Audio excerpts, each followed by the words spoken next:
Okay, real talk here. Can we just talk about how good Genji's Deflect is? Like, seriously, the Weep King himself, in my opinion, has the second best cooldown ability in the game behind McCree's Flashbang, which, in fairness, McCree's Flashbang is broken, and the reason I'm not making a video about that is because, to be honest, I'm convinced they're going to nerf that shit. I might make one in the future if they don't nerf that shit, but for now, I'm convinced they will. So getting onto Genji's Deflect, I want to talk about how amazing it is, but first, I want to just explain that I do think Genji is extremely balanced. He's actually an extremely probably one of the most balanced characters in the game, mainly because rather than nerf all his good abilities, what they did was they made him really difficult to play.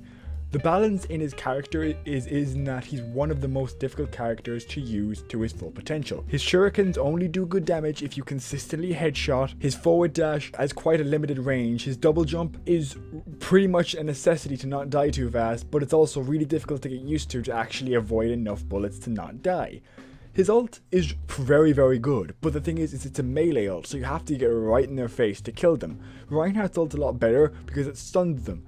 The difference with this is that it doesn't stun them, they can still shoot you, and even though you have a damage vulnerability, they can still kill you while you're trying to hit them. That's why Genji's ult is so difficult to use, especially against good, able players who know you're coming. It's guaranteed that Genji is the most difficult for that reason. Now in saying that, Genji's Deflect is incredible. It is so good. People completely underestimate the potential of Genji's Deflect. Primarily people use Genji's Deflect to deflect fan the hammers from McCree's and deflecting bullets from Reapers and doing the kind of standard issue stuff. And then they deflect other stuff like projectiles from a Junkrat or the mine from a Junkrat or projectiles from a Lucio or the sniper shots of a Widowmaker. But people don't seem to realize just how much of an umbrella term projectiles proves to be in Overwatch and how much Genji can actually deflect if you're good enough with him. Now, again, notice how I said if you're good enough. Genji takes a lot of work to be good at, and in my opinion, if you wanted to get to this level that I'm talking about now,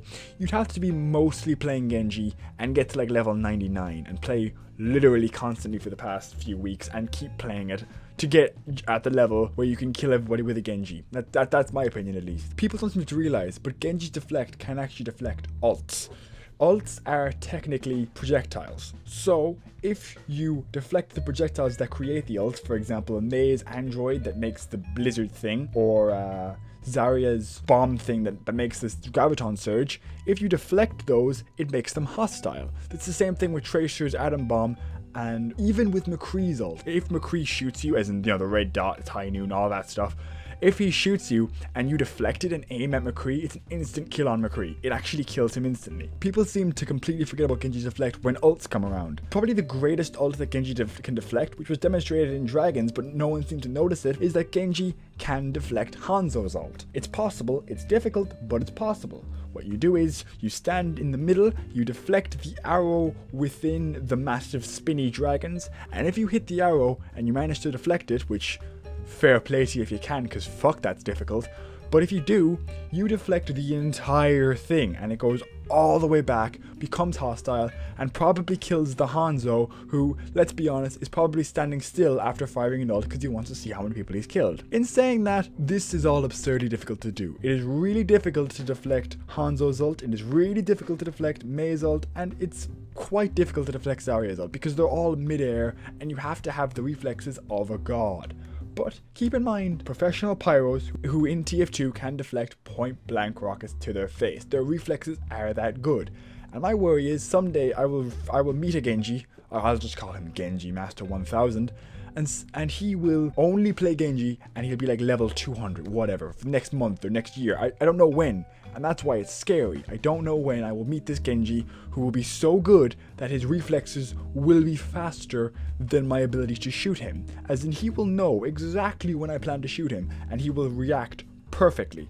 Now this sounds impossible, and it almost is. But despite this, I am completely of the belief that the players will exist in the future, within the next year or so, even closer than that, who will be able to do that. Genji haunts my dreams sometimes because of this. He's so scary to know that if somebody filled up the skill ceiling of Genji, that they would literally obliterate almost every other class except for Winston and maybe Zarya, kind of, sort of, if she never ulted. But not everybody wants to play Winston, so pretty much everybody else is kind of fucked playing Genji. Like, people still love Bastion these days, but they're gonna be fucking obliterated by this Genji Master 1000. In my opinion, Genji is extremely balanced, and he's definitely not the best character per se to play at a lower level. I think it takes a lot of work to get used to, but I know that someday I will meet somebody who will fuck my proverbial shit up. He will destroy me. He will shit on me. So it's happened to me before. I played McCree once, and there's been multiple occasions where this guy waited for a second. I threw my flashbang, and he knew that I'd wait a second. So he waited a second himself, deflected the flashbang, shurikened me in the head, and I died. It truly is scary playing a Genji, playing Genjis of those caliber. And when I see them, for some reason, all the really good Genjis seem to play young Genji, as in the legendary skin. So if you see this skin, know that he could be this proverbial Genji Master 1000, and he could shit on your day, just as a few of these Genjis have shat on mine. Anyway, this is a PSA of avoiding the masked ninja who will probably kill you repeatedly if you're not careful. Granted, you will probably meet a lot of Genjis as you play a lot, which I've been doing, and they mostly suck. Their timing is terrible on the deflects, they miss a lot of their shurikens, and frankly their ability to dodge you is absurdly bad. But always keep in the back of your mind that this Genji Master 1000 will exist somewhere, and he will come up and literally destroy you. You don't know how, you don't know when. It could be on your wedding day for all you know.